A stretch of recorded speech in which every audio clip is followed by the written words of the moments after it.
দেশি এয়ারলাইন্সগুলোর দাবির প্রেক্ষিতে আগামী বাজেটে জেট ফুয়েলের ওপর আরোপ করা ভ্যাট প্রত্যাহারের সুপারিশ করেছে বেসামরিক বিমান ও পর্যটন মন্ত্রণালয়। এই ভ্যাট প্রত্যাহার হলে এয়ারলাইন্সগুলোর প্রতিযোগিতার সক্ষমতা বাড়বে বলে মনে করছে অপারেটররা।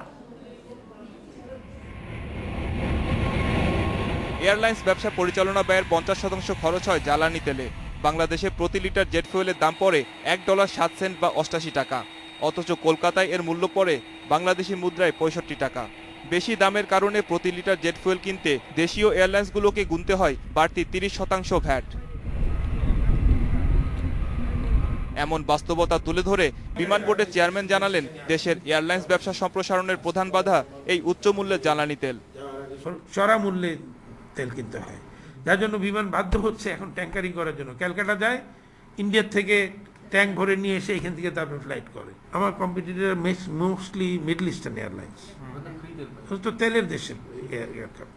এয়ারক্রাফটের মালিকও ওই দেশের সরকার এবং তেলেরও মালিক ওই দেশের সরকার।